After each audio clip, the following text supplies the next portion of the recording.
G'day again, Monarch SMJFL Umpire Academy, and today's session we're going to work on handing over control to your other umpire or keeping it, so relinquishing or keeping control when you're the field umpire. So it's a pretty important skill to have, and once you get the hang of it, it'll be like the back of your hand. It is really easy, but it takes a bit of practice to get used to, and once again, watching more and more footage, especially the AFL, they do it quite well. And I'll be able to provide some footage later as well after I get through these diagrams. So ultimately, well, basically in umpiring, we always want one umpire in control. And that's the umpire who's 15 to 20 metres away, side on, calling play on, calling the free kicks. Now, that's not to say that the umpire who's not in control can't pay a free kick. They can.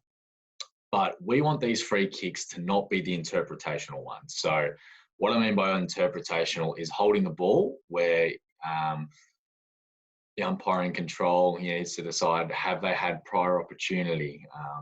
Did they make a genuine attempt? That's an interpretation. Whereas a black and white free kick, we'll call it, like a push in the back or a high tackle, those are ones that the umpires that aren't in control can pay because, and more importantly, for the safety of the players. A push in the back, high tackle, trip.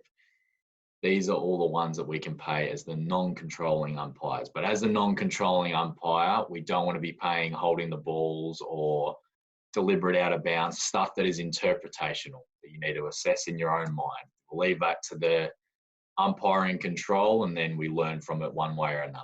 So, as I said, the field umpire in control, we want to be 15 to 20 metres away, side on. So where is the other umpire going to be?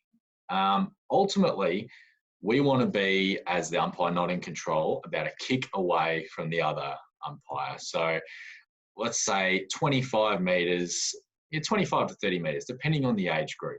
We just want to be ready for that next marking contest. Now, as I'll show you in the diagrams, at times as the umpire in control, whilst let's say the other umpire is 25 to 30 metres to the left of us, the ball might get kicked to the right, in which case we need to be the ones to run onto it and to try and get side on by the time the ball reaches the marking contest.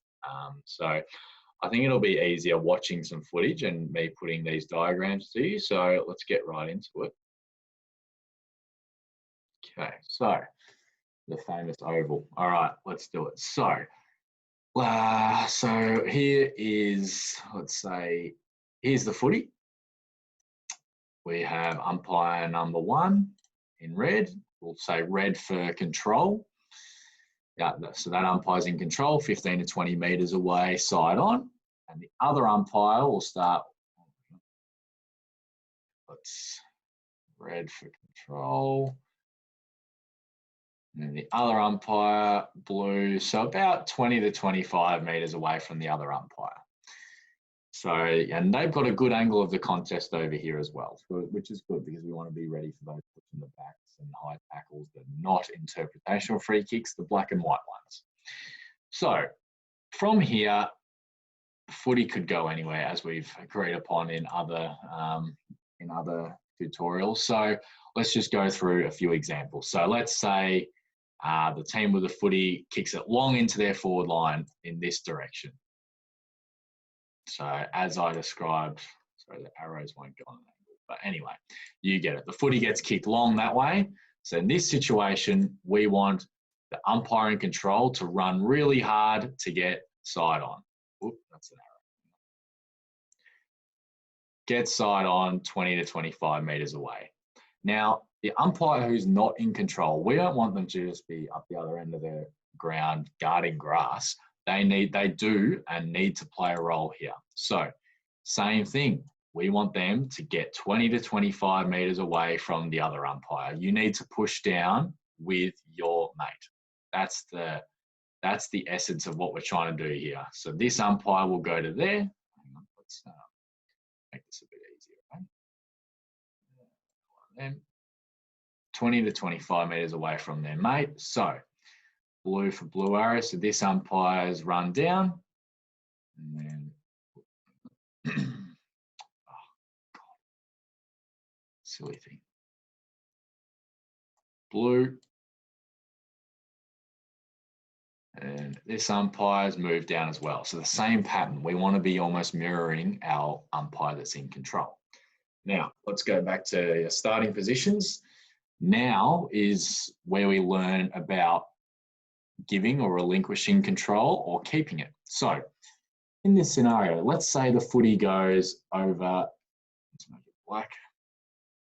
Let's say the footy goes over here in this direction. So what we've got here is where we need to relinquish or give the control to the other umpire. Now, the way we do this is the umpire in control needs to be the one to say yours really loud to the other umpire, and that is their key to say, okay, I'm in control.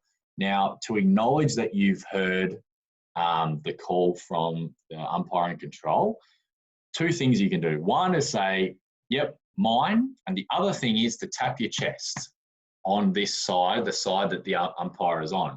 If you're this umpire, just handed it over to you, the footy's been kicked, you say, yep, mine, and you tap your chest on this side. On this side, so this umpire can see it. There's no point tapping your chest on this side because they're not going to see it. So you say, yep, got it, mine, and tap your chest. Now, in terms of positioning, same as before. So umpire in control is going to go to 20 to 25 metres away. And the umpire who isn't in control is going to move down again. So they're about 25 to 30 metres away from their partner. So they went to there. And this umpire got side on 20 to 25. So that is an example of handing it over. Now, let's get those starting positions again. Hang on. Go red for control. And then the umpire who isn't in control, starting here, 25 to 30 metres away from his mate, him or her mate. So now let's say the footy, it's a short kick, about 15 metres to 20 metres. Let's say the footy moves to there. Now, we're faced with a situation where it hasn't quite gotten side onto the other umpire, and ultimately we don't have to run very far to get to side onto that contest as the umpire in control. So this is an example where we maintain control. So this is where we yell out to our mate, mine, mine, mine, mine. Simple word, you can't, misconstrue it for anything else. You yell out mine to the other umpire because you're going to keep control. And now the other umpire, they can say nothing or just say, yep, yours. Simple. Yours, that's their acknowledgement that they've heard it. So now our positioning. So this umpire's kept control, the footy's here, so they want to move up to 20 to 25 metres away, side onto the footy. Now, where do you think the other umpire's going to go? Are they just going to stay there? No, they're too close to the other umpire, and the footy's going this direction as well. So this umpire's going to move down to about there because that is about 25 to 30 metres away from their partner, and they are ready for the next kick, which is the important thing. So this is a good example where teams, a lot of them, they want to do long bombs into the 50. Well, this umpire's ready to go. So you need to move along with your controlling umpire. It's to put it another way, what we're going to do when we get back to training is do a couple drills like this, but you pretty much pretend that you've got strings attached to each other. So you keep on moving with your other umpire.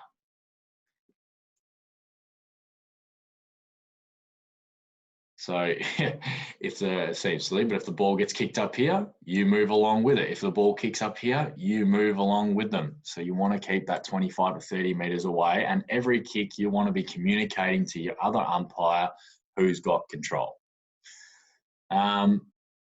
So that's the basics of it. And I'll show you a couple of videos from games and stuff like that now. And then once we've done that, I'll show you a couple of the more complex initiatives with umpiring, with keeping control or giving it off. So stay tuned for the next thing. First up, we're going to show you what it'll look like at training when you're working with the tap throughs, what it will look like. So here we go now. Still mine. Still me. Still me. Play on, still me. So as you can see in this video, there's the ball is still in congestion, being tapped around in a pack sort of formation, and there isn't any long kicks or a chance to give off control. So the umpire, while staying 15, 20 meters away side on, is tapping their chest to, indicate to the other umpire that they're keeping control, whilst also saying mine, mine, still me, to show the other umpire that they're in control. So there's absolute clarity. It's really clear. So, yep, now we're going to show you a video of giving off control. Still mine. Still mine. Yours. So as you can see, it's really clear in this one where the opportunity is to hand off control. So once again, at the start of the footage, there's the ball's in congestion, tumbling around the ground. There's no chance, there's no clear handoff to give to the other umpire until they get clean possession and kick it long. And you can see that at the start of the clip, the umpire's still tapping their chest to say mine. And then when it's time to hand off to the other umpire, big yours, and point towards them or have your hand out. That's to show I'm giving you control, yours. So, yep, now we'll throw to some footage from games that can show examples of when to give control and when to keep control. All right, let's get straight into the footage. We've got a few examples to go through.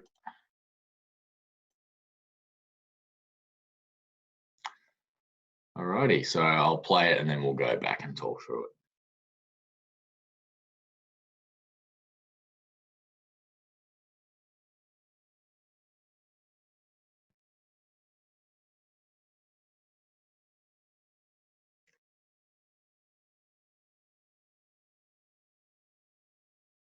All right, so this is an example of handing off play because this is a long kick, probably 35, 40 metre kick deep into the forward 50. So this is an example where you hand it off to the other umpire.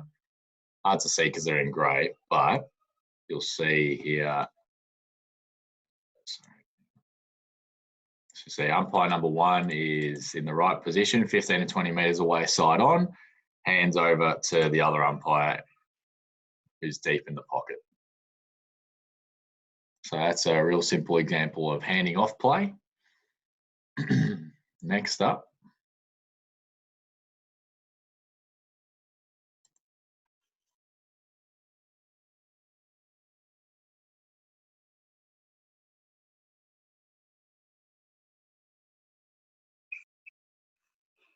So in this example, the ball's come off the side of the boot, and from about, if you look at the cursor on the screen, the ball's kicked from about here straight over to the pocket. Now, probably traveled 25, 30 meters total, but if you're looking from a bird's eye view, like it's probably only traveled about 10 meters towards the goals. So this is a good example for the umpire to hold onto play. If the ball, however, had have gone into the 50, another 20, 30 meters, definitely hand it off. But because this ball has only traveled about 25 meters and it's gone very high as well, we can get side on in that amount of time. So I'll show you again.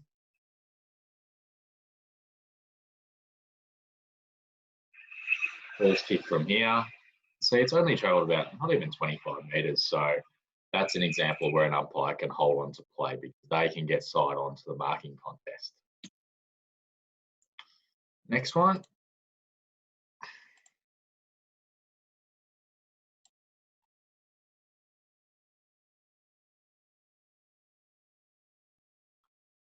So that's a 50-meter bomb down the middle of the ground. So this is definitely an example where you hand over play. The only instance where you wouldn't hand this over would be when the other umpire's up this end of the ground.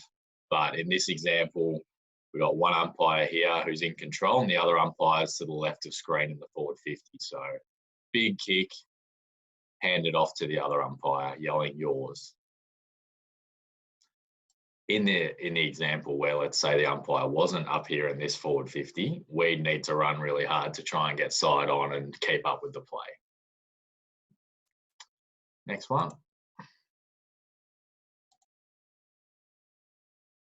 So this is an example of after a behind, and I think we've already spoken about the setup after a behind. So this is another example of when we hand off after a behind. Big kick outside the 50, the other umpire's there waiting. So that's an easy one that we can hand off to the other umpire. Generally, if the ball falls inside the 50, we hold on to play because we can get there. Because if you have a look again at, so here's the field umpire in control, man on the mark is 10 meters back, showing him where the mark is, and then I'll pause it when we show and the umpire comes back into play. So the man on the mark is 10 meters back from the goal, the top of the goal square, and the field umpire was directly behind that player. Now, thus, there's 9 meters from the top of the goal line to the goals, plus another 10 to the man on the mark.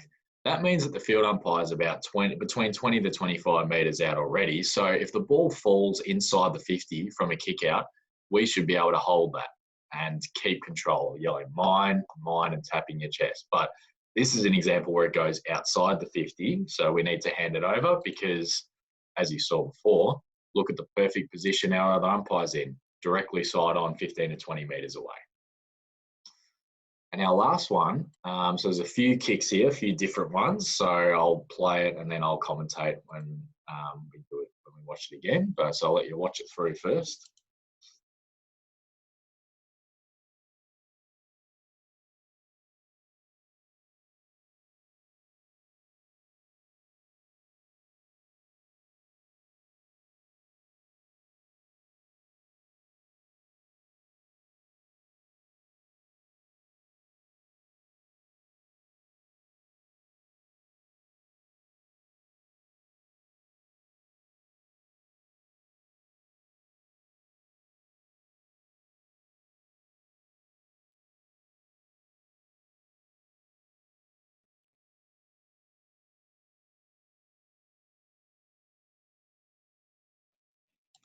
All right, so let's go from the start again. There's a few kicks here to take into consideration. Where's our starting position? Nearly there, nearly there. Here we go. So first kick is a short one, 15 metres side on. So that umpire holds control, mine. See how the other umpire's at the top of the 50, ready for a long kick. Once again, another short kick inside the 50. So we hold on to that as well. Now it's another example of what happens after a behind. Once again, have a look at the setup of the umpires and the players. So 10 metres from the top of the goal line, and the umpire's directly behind the girl on the mark. Perfect setup. So now we know, as we said in the last example, that if the ball goes outside the 50, we hand it over. If it stays inside the 50, we hold it. Now we see what happens. Because if you have a look at this, so the ball drops there. So that's about 40 metres out, but we were already 20 metres out. So we've only had to move about 20 metres. And if you have a look, the other umpire, or the umpire in control, keeps it. And you notice from the set shot for goal seminar that we did, because it's a long kick for goal and there's doubt whether the ball make the distance, he's tapping through. So the other umpire will be running through now. Tapping, tapping, sets him up, set shot for goal. There's the other umpire running through. Probably could go a bit deeper, but that's them switching. So that umpire is now in control, and our umpire who was in control now runs back to the middle of the ground. So there you have it. Hope you got something out of that. keeping control and handing off control. If you have any questions, once again, feel free to comment or email me. Cheers.